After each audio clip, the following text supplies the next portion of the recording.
एक बार अपनी स्क्रीन पे सारी फोटोज देखिए, है ना कमाल की। इनको कहते हैं वॉल ट्रिम्स और आजकल ये बहुत ज्यादा ट्रेंड में है। और ट्रेंड में हो भी क्यों ना, आपका मिनिमलिस्टिक घर हो, एंटीक घर हो, क्लासिक घर हो, मॉडर्न हो, फ्रेंच हो, ब्रिटिश थीम पे बनाओ, इंडियन थीम पे बनाओ, कुछ भी थीम पे बनाओ, वॉल ट्रिम्स हर जगह चलती ही चलती हैं। वॉल ट्रिम्स की दो बहुत खास बात है। पहली तो ये कि आपके घर का लुक ये बिल्कुल ही बदल देती हैं, और दूसरा ये बड़े सस्ते में मिल जाती हैं। नमस्कार दोस्तों, मेरा नाम है अभिनव चौहान और आप देख रहे हैं 91 होम्स, जहां पर हम इंटीरियर रिलेटेड कमाल की बात करते रहते हैं। तो अगर आपको अपना घर सुंदर बनाना है तो चैनल को सब्सक्राइब जरूर करिएगा। इसके अलावा अगर आप अपने घर का इंटीरियर डिजाइन करवाना चाहते हैं किसी प्रोफेशनल से, तो आपको करना कुछ नहीं है, नीचे डिस्क्रिप्शन में जाओ, एक लिंक दिया हुआ है व्हाट्सएप का, उस पर क्लिक करो, आप सीधे हमारे व्हाट्सएप पर लैंड करेंगे, जहां आपकी बात हमारी टीम से हो जाएगी। आज के इस वीडियो में मैं आपको वॉल ट्रिम्स के बारे में बताने जा रहा हूं, लेकिन आगे बढ़ने से पहले आपको एक चीज ध्यान रखनी होगी, वो ये कि आपको देखने कि आपकी दीवारें किस हाल में हैं। अगर उनमें पेंट वगैरह हो चुका है, आपको चाहिए कि भाई वॉल ट्रिम्स ऊपर से लग जाए, पेंट वगैरह दोबारा ना करवाना पड़े, तो आपको जाना होगा चारकोल की वॉल ट्रिम्स में, जिसके लिए मैंने एक सेपरेट वीडियो बना रखी है। ऊपर आई बटन में आप देख सकते हैं, नीचे डिस्क्रिप्शन में भी, तो वहां पर जाके पूरी जानकारी ले सकते हैं। ये वीडियो उन लोगों के लिए है जिनका घर अंदर कंस्ट्रक्शन है, दीवारों पेंट वगैरह नहीं हुआ है, या फिर अगर पेंट हो भी गया है तो वॉल ट्रिम्स लगाकर दोबारा पेंट करवा सकते हैं, कोई दिक्कत नहीं है। अगर आप उनमें से एक हैं तो ये वीडियो आपके लिए है। वीडियो शुरू करते हैं। आज हम एक प्लेन दीवार पे वॉल ट्रिम्स लगवाने वाले हैं एक सर्टेन स्टाइल में, लेकिन मैं बिल्कुल भी नहीं चाहता कि आप ये डिजाइन कॉपी करें। इस वीडियो के माध्यम से आपको हेल्प होगी डिजाइन चुनने में, वॉल ट्रिम्स किस मटेरियल का है वो देखने में, किस तरह से लगवाई जाए वो देखने में, फिनिशिंग कैसे लाई जाए वो देखने में, और सबसे कमाल की बात कि खर्चा कैसे कैलकुलेट किया वो देखने में। आपको ये डिजाइन कॉपी करने की जरूरत नहीं है। गूगल पर जाइए, पिंटरेस्ट पर जाइए, अपना दिमाग चलाइए और अपने घर को अपने हिसाब से डिजाइन करिए। अब हम वीडियो में स्टेप बाय स्टेप चलेंगे। स्टेप 1 ये है कि आपको अपना एक डिजाइन चुनना है। अब डिजाइन आप कुछ भी चुन सकते हैं, गूगल पे जाइए, पिंटरेस्ट पे जाइए। मैं आपको मोटी मोटी गाइडलाइंस बता देता हूं कि आपको डिजाइन किस हिसाब से चुनना है। डिजाइन मोटे मोटे 3 प्रकार में बांटे जा सकते हैं। सबसे पहला डिजाइन हो सकता है क्लासिक या फिर लग्जरी। इनकी खासियत ये होती है कि जहां भी वॉल ट्रिम्स आपसे मिलती हैं, ये बिल्कुल स्ट्रेट नहीं होती, इनमें कुछ ना कुछ नक्काशी कर दी जाती है। अगर आप जैसे राजस्थान के पुराने किलों में गए हो, महलों में गए हो, तो वहां देखिएगा कि किस तरह की नक्काशी होती है। वही नक्काशी आपके घर को क्लासिक या एक रॉयल टच दे सकती है। इसीलिए आपको, जैसे मैं फोटोज में दिखा रहा हूँ, इस तरह कोई डिजाइन चुनना है अगर आपको अपने घर को एक लग्जरी थीम में ले जाना है तो। अब इसमें मटेरियल क्या यूज होगा उसका थोड़ा सब्र रखो, आगे वो भी पता चल जाएगा। अब दूसरे आते हैं वो लोग जो अपने घर को थोड़ा मॉडर्न लुक देना चाहते हैं। मॉडर्न लुक का एक ही मतलब है कि आपके जितने भी कोने हैं वो बिल्कुल 90 डिग्री पे आपसे मिलेंगे, जैसा फोटोज में देख पा रहे हो। यानी एक ट्रिम ऐसे लगी, दूसरी ट्रिम ऐसे लगी, ये जो कोना बनेगा ये परफेक्ट 90 डिग्री पर होना चाहिए। इसको कहते हैं मॉडर्न टच। सबसे आखिर में आता है एक यूनिक स्टाइल जो आजकल काफी ट्रेंड में आने लग गया धीरे धीरे, क्योंकि क्लासिक और मॉडर्न काफी टाइम से चलते आ रहे हैं, तो अब लोगों को कुछ नया चाहिए। वो नया क्या होता है, वैसा आप इमेजेस में देख पा रहे हैं। इनकी खास बात ये होती है कि इसमें जितने भी ट्रिम्स है वो स्ट्रेट तो होते हैं, लेकिन कभी भी स्ट्रेट एंगल यानी 90 डिग्री के एंगल लगे नहीं होते। सारे के सारे कोने कुछ ना कुछ अलग अलग डिग्री पर लगे होते हैं, जैसा वीडियोस में देख पा रहे हैं। लग्जरी चाहिए तो नकाशी लो, मॉडर्न चाहिए 90 डिग्री के एंगल लो, और थोड़ा यूनिक लुक चाहिए तो स्ट्रेट मोल्डिंग लो, लेकिन उनको 90 डिग्री के एंगल पे ना लगा के किसी भी और एंगल पे लगा दो, जैसा वीडियोस में देख ही पा रहे हैं। एक बार आपने अपना स्टाइल चुन लिया, अब आपको बनाना है डिजाइन। अगर आपके उसको इंटीरियर डिजाइनर है तो उनसे कहिए कि परफेक्ट डिजाइन बना कर दें, क्योंकि इसमें स्केलिंग का ध्यान रखना होता है, यानी कहीं भी वॉल्टिंग बहुत ज़्यादा या बहुत कम ना हो जाए। लेकिन क्योंकि हमारा एम यह है कि आप खुद डिज़ाइन कर पाए, अगर आप खुद डिज़ाइन कर रहे हैं तो मैं आपको एक छोटी सी टिप दे देता हूँ। एक कागज़ लीजिए, सबसे पहले उस पर बनाइए अपना डिज़ाइन।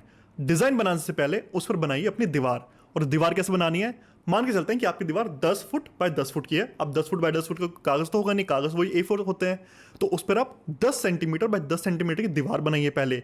ये परफेक्ट रेशियो में रहना चाहिए, यानी अगर 10 फुट की है तो उसको कम करके 10 सेंटीमीटर कर दिया। ऐसा ना हो कि आपने अंदाजे से बनाया था कि भाई मुझे इतनी लग रही है, नहीं।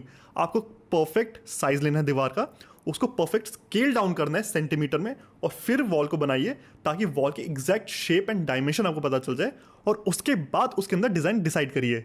जो भी थीम बनाइए उस हिसाब से उसके अंदर डिजाइन बनाइए। लेकिन डिजाइन बनाते वक्त एक चीज का ध्यान रखिए कि जब भी आप बना लें तो देखिए कि क्या दीवार के कोनों से जो वॉल ट्रिम्स का डिस्टेंस है वो बराबर आ रहा है, वो बहुत ज्यादा है बहुत कम तो नहीं आ रहा है, ऊपर और नीचे से क्या डिस्टेंस बहुत ज्यादा है बहुत कम तो नहीं आ रहा है। इन छोटी छोटी चीजों का ध्यान रखिए और आप अपना वॉल ट्रिम का डिजाइन खुद बनवा सकते हैं। ना बनवाना चाहे तो आप हमारे पास तो आ ही सकते हैं। तो चलिए, अब आपने अपना थीम भी डिसाइड कर लिया है, आपने डिजाइन भी डिसाइड कर लिया है। अब आपको सबसे पहले लानी है मोल्डिंग। मोल्डिंग 3 तरह की हो सकती है, चारकोल, वुड या फिर पीओपी। चारकोल वाली उनके लिए जिनका पूरा जो दीवार है रेडी है, कोई पेंट वगैरह नहीं करवाना चाहते, उसकी वीडियो बिल्कुल अलग है, तो मैं इस वीडियो में उसकी बात नहीं करूंगा। दूसरी आती है पीओपी। पीओपी मैं रिकमेंड नहीं करता, क्योंकि वो आप जहाँ भी बना ले सस्ती बनती है, एग्री, फिनिशिंग बहुत अच्छी आती है, एग्री, लेकिन उसमें चिपिंग होने की दिक्कत रहती है, यानी कुछ भी फर्नीचर से टकरा गया या किसी बच्चे ने कुछ मार दिया तो वहाँ से उखड़ जाएगा, वहाँ से चिप हो जाएगा, और उसको रिपेयर करवाना बड़ा सरदर्द होता है। इसलिए सबसे अच्छा रहेगा अगर आप वुडन मोल्डिंग लाए तो। अब वुडन मोल्डिंग भी 3 प्रकार की होती हैं। सबसे पहला होता है सॉलिड वुड, जो सबसे सस्ती पड़ती है, फिर आता है MDF, फिर आता है HDHMR। अब अगर आप एक बजटेड में जाना चाहते हैं, आप ज़्यादा खर्चा नहीं करना चाहते, तो आप सॉलिड वुड में जा सकते हैं। सॉलिड वुड में भी कई तरह की लकड़ियाँ आती है। अब मैं उन सबकी लिस्ट आपको नहीं दूंगा, मैं आपको सीधा बता देता हूँ कि आपको लेनी कौन सी है। आप चाप, साल या टीक, इन तीनों में से कोई एक लकड़ी लीजिए, उसकी मोल्डिंग लीजिए।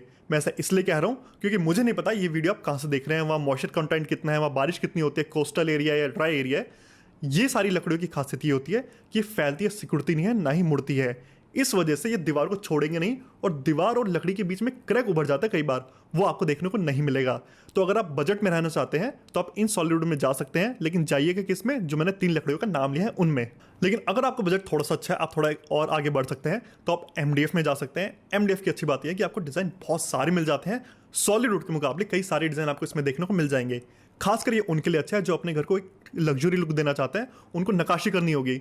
नक्काशी वुड में थोड़ी मिल जाती हैं, लेकिन कम मिलती हैं। MDF में वो डिज़ाइन बहुत ज़्यादा मिल जाते हैं, तो वहाँ पर आपको एक बेनिफिट रहता है। लेकिन अगर आप रहते कोस्टल एरिया में और आप लकड़ी पर नहीं जाना चाहते, सॉलिड में नहीं जाना चाहते, तो आपको MDF में भी नहीं जाना चाहिए, क्योंकि अगर आप कोस्टल एरिया में, आपके वहाँ बारिश बहुत ज़्यादा होती है, तो MDF फूल सकता है किसी भी टाइम। इसलिए आपको जाना चाहिए HDHMR में। HDHMR में आपको फिनिशिंग अच्छी मिलेगी, आपको डिज़ाइन भी बहुत सारे मिल जाएंगे, और बारिश धूप का किसी का असर उस पर नहीं होने वाला। तो ध्यान समझिए प्राइस की रेंज को। सॉलिड वुड 10 रुपये रनिंग फीट से स्टार्ट होता है, और वो ऊपर जाते थे 20, 30, 40 तक जा सकता है। MDF लगभग 35-40 रुपये से स्टार्ट होता है, और ऊपर जाते तो 50, 60, 70 तक जा सकता है। HDHMR आपका 60-70 रुपये से शुरू होता है, और ऊपर जाते तो 150 तक जा सकता है। तो आपको अपना बजट देखना है कि आपको इनमें से किस में जाना है, लेकिन बजट के अलावा मैंने जो उनकी खूबी और खामी गिनवाई, इनका भी आपको ध्यान रखना है। ध्यान रखिएगा कि ये सारी चीज़ रनिंग फीट के हिसाब से मिलती है, मतलब लेंथ ली जाती है, जो अक्सर या तो 8 फुट होगी या 10 फुट होगी, और उनको नापा जाता है। एक रनिंग फीट का मैं प्राइस बता रहा हूँ आपको, ना कि स्क्वायर फीट का। दूसरी चीज़ आपको ये भी ध्यान रखना है कि मोल्डिंग अलग अलग डिज़ाइन में आती हैं। जैसे जो आप वीडियोस में देख पा रहे हो, जो हमने डाली हुई है, वो उनको कहते हैं हाफ राउंड मोल्डिंग, जैसे अर्थ चांद की तरह होती है। इसके अलावा क्राउन, हाफ क्राउन, इस तरह की बहुत सारी आती हैं। उनकी मैं कुछ इमेजेस साइड में डाल दूंगा, लेकिन कहूँगा कि आप दुकान पर जाके सारे डिज़ाइन देखिए, फिर डिसाइड करिए कि आपको इनमें से कौन सा डिज़ाइन लेना है। चलिए, डिज़ाइन आपका डिसाइड हो चुका था, जहाँ से अपने साइज़ निकाल लिए होंगे, मटेरियल भी आपका डिसाइड हो गया है। अब आप किसी लकड़ी की दुकान से ये सारे मटेरियल लेकर आना है। याद रखिएगा, जितने भी रनिंग फीट आपने डिज़ाइन बनाया था, मान के चलते हैं 100 रनिंग फीट, आपको लेकर आना है 120 रनिंग फीट, क्योंकि इसमें कई बार जॉइंट्स में वेस्टेज निकल जाती है, तो आपको थोड़ा एडिशनली लेके चलना है। अब आपका सारी लकड़ी घर पर आ चुकी है, अब आपको लेकर आना है कारपेंटर को। कारपेंटर आप दिहाड़ी के हिसाब से ला सकते हैं, यानी पर डे वेजेस के हिसाब से। दिल्ली में एक दिन की वेज लगभग 1500 चल रही है कारपेंटर की। आप अपने वहाँ देख लीजिए क्या चल रही है। वैसे 1000 से 2000 के बीच में आराम से मिल जाते हैं एक दिन के लिए। ये मोटा मोटा वैसे तो एक दिन में भी हो सकता है, लेकिन मान लेंगे कि 2 दिन लगेंगे इसमें, तो 2 दिन की दिहाड़ी आपको लगभग 3000 के आसपास देनी होगी। अब जैसे ही कारपेंटर आता है, उससे सीधा मोल्डिंग ठुकाना शुरू मत कर देना। सबसे पहले अपना डिज़ाइन उसको दिखाओ और उससे कहो कि पेंसिल से पहले दीवार पर वो डिज़ाइन बनवाए। अब कई लोगों के मन में सवाल चल रहा होगा कि दीवार एग्जैक्टली किस तरह की होनी चाहिए जिसके ऊपर ये ट्रिम्स लगवा सकते हैं। तो आपको ध्यान ये रखना है कि अगर आपने अपने प्लस्तर के ऊपर पीओपी पनिंग करवाने का सोचा है, तो पहले पनिंग को पूरा करवा लीजिए, उसके बाद वॉल ट्रिम्स लगवाइए। अगर आप पुट्टी करवाने हैं तो पुट्टी को पहले पूरा करवा लो, उसके बाद वॉल ट्रिम्स लगवाओ। तो चलिए, अब आपके कारपेंटर ने पेंसिल से आपका डिज़ाइन दीवार पर बना दिया है, और देखिए क्या वो डिज़ाइन सही लग रहा है या नहीं लग रहा। नहीं लग रहा तो यही समय है, मिटाओ, नया बनाओ, ताकि सही से काम हो सके, और अगर सही लग रहा है तो आगे बढ़िए। अब यहाँ पर आपको एक चीज़ का ध्यान और रखना है। कई बार हम ये डिज़ाइन बना कर देते हैं तो क्लाइंट हमसे कहते हैं कि उनका कारपेंटर कह रहा है कि भाई पहले पूरी दीवार की पैनलिंग होगी लकड़ी से, उसके बाद वॉल मोल्डिंग ठुकेगी। ये बिल्कुल गलत चीज़ है। कारपेंटर अगर वो दिहाड़ी पे ना हो और ठेके पर हो, तो अपना पैसा बढ़ाने के लिए ऐसी चीज़ें कहते हैं, ये आपको नहीं मानना है। वॉल ट्रिम्स सीधे सीधे दीवार पर लगवाई जा सकती हैं, पीछे किसी भी तरह की लकड़ी की पैनलिंग की आवश्यकता बिल्कुल नहीं होती है। हाँ, अगर 1% ऐसा चांस है कि आपकी जो दीवार उसमें दबक बहुत ही ज़्यादा, आपने पीओपी पनिंग कुछ नहीं करवा रखा है, सीधा प्लस्तर है और दबक बहुत ही ज़्यादा है, तो हो सकता है कि उसके ऊपर फिर पहले पैनलिंग हो, उसके वॉल ट्रिम्स लगवाई जा सके। लेकिन ये मेरे ख्याल 100 में से कोई एक केस होगा जिसका ऐसा होगा, वरना 99% केसेस में ऐसा नहीं होता है। दीवार के ऊपर सीधे लकड़ी की वॉल ट्रिम्स लगवाई जा सकती हैं। अब आप अपने कारपेंटर को गो हेड दीजिए और वो काम शुरू करेगा। जब वो काम करे, आपको 3 चीज़ों का ध्यान रखना है। मेरे ख्याल से उसको पहले कह भी दो, ज़्यादा अच्छा है, ताकि वो ध्यान से काम करे। वो ये कि जब भी वो कील ठोके तो उसको हेडलेस कील, जिसको मोची कील भी कहा जाता है, उसका इस्तेमाल करना है। उसकी फोटो आपको स्क्रीन पर दिख रही होगी। इनकी खासियत ये होती है कि इनके पीछे वो जो ठोकने के लिए एक सरसा बना रहता है वो नहीं होता, तो कारपेंटर उसको ठोक कर मोल्डिंग के अंदर तक डाल सकता है, उसका सरफेस बाहर नहीं रहना चाहिए, वरना पेंट होने के बाद वो कील दिखती रहेगी। तो पहले तो आपको ये चीज़ ध्यान रखनी है। दूसरी चीज़ आपको ये ध्यान रखनी है कि जब भी वो मोल्डिंग लगा रहा हो तो मोल्डिंग के पीछे फेविकॉल लगवाओ, उसके बाद उसको दीवार पर लगवा के कील से ठोको। सिर्फ कील से ठोकेंगे तो कई बार ऐसा देखा गया है कि इस तरफ कील है, इस तरफ कील है, बीच में अगर कील नहीं है तो वहां से थोड़ा उखड़ सकता है और बीच से क्रैक आ सकते हैं, तो इस चीज़ का भी आपको ध्यान रखना है। तीसरी और सबसे ज़्यादा ज़रूरी चीज़ आपको ध्यान रखनी है कि जहाँ भी दो मोल्डिंग आपस में मिलती हैं, भले वो किसी भी एंगल पर मिल रही हो, 90 डिग्री 45 डिग्री, वहाँ पर आपका कारपेंटर इतना स्किल्ड हो कि जब वो लगाए तो बीच में जो क्रैक आएगा या फिर जो जॉइंट दिखे वो बहुत ही पतला दिखना चाहिए।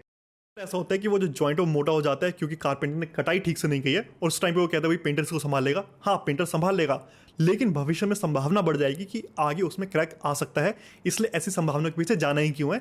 इसलिए कारपेंटर को पहले कह के चलिए कि जहाँ पर वॉल टिम्स आपस में अटैच होंगी वो कट बिल्कुल ध्यान से लगाए, बिल्कुल आराम से लगाए, ताकि जो कट लगे या जॉइंट लगे वो बिल्कुल ऐसा हेयर लाइन क्रैक दिखना चाहिए, उससे ज़्यादा कुछ नहीं। यहाँ पर आपकी कारपेंटर का काम होता है खत्म और आपके पेंटर का काम होता है शुरू। और पेंटर का काम इस वाले में बहुत बहुत बहुत ज़्यादा महत्वपूर्ण है, क्योंकि वॉल ट्रिम्स लगवाना फिर भी आसान है, उसकी फिनिशिंग देने में सारे चैलेंजेस आते हैं। अपने पेंटर को बुलाएं और उससे काम शुरू करवाइए। पेंटर सबसे पहले 80 नंबर का रेगमाल सारी लकड़ी पर मारेगा, अगर आपकी सॉलिड वुड की है। अगर आपने MDF या HDHMR का यूज़ किया है तो ये स्टेप आप स्किप कर सकते हैं, कोई दिक्कत वाली बात नहीं है। इसके बाद आता है सबसे ज़्यादा ज़रूरी स्टेप, वो है कि एक पॉइंट होगा जहाँ पर आपकी जो लकड़ी है और दीवार है वो आपस में मिल रही होगी। इस पॉइंट पे हमेशा खतरा बना रहता है कि लकड़ी दीवार को छोड़ देगी और साइड में आपको क्रैक दिखने लग जाएगा।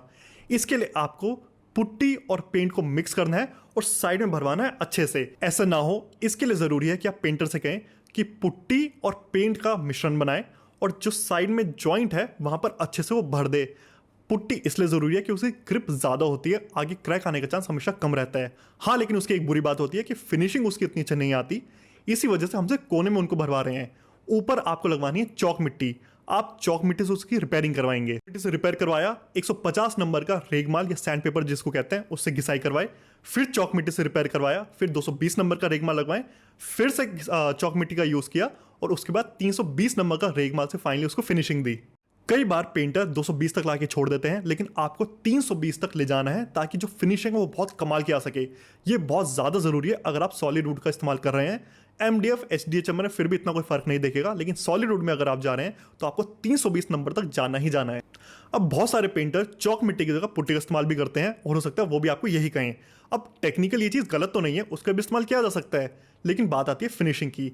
चौक मिट्टी एक ज़्यादा फाइनल मटेरियल है, इसलिए उसकी फिनिशिंग ज़्यादा अच्छी आती है। इसलिए मैंने वीडियो में कहा कि आप पुट्टी की जगह चौक मिट्टी से रिपेयरिंग करवाएं, ज़्यादा अच्छी रहेगी। ये सब होने के बाद मोटा मोटा काम आपका खत्म हो गया। अब आपको सिर्फ प्राइमर्स पे लगवाना है, रेगमाल से उसकी दोबारा खिसाई करवाएं और 2 कोट पेंट करवाएं। 2 कोट काफ़ी रहेंगे फिनिशिंग के लिए।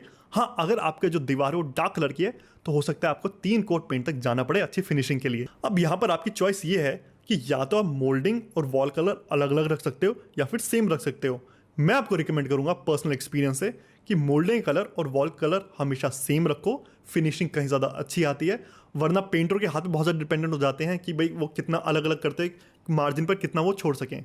इसी के साथ आपकी वॉल ट्रिम्स बन के बिल्कुल रेडी है, लेकिन काम यहाँ खत्म नहीं होता है, क्योंकि अभी बची है कैलकुलेशन कि ये सब तो हमने कर लिया, लेकिन कैलकुलेशन क्या है, खर्चा कितना आया। खर्चा आपको मोटा मोटा ही बताया जा सकता है, एक्यूरेटली जानने के लिए देखना होगा कि आपका डिज़ाइन क्या है।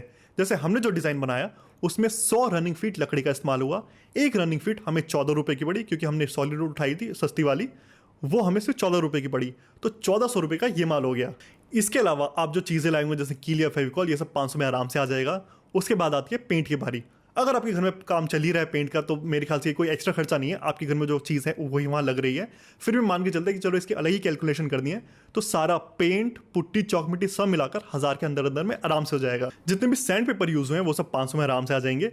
तो यहीं पर हमारी सारी मटेरियल कैलकुलेशन हो गई ओवर, यानी आपका जितना मटेरियल है ये 3400 रुपये में आराम से आ गया। चलिए मोटा मोटा उसको 4000 मान लो, आने जाने खर्चा सब मिलाकर 4000 में सारा मटेरियल आपके घर आ गया।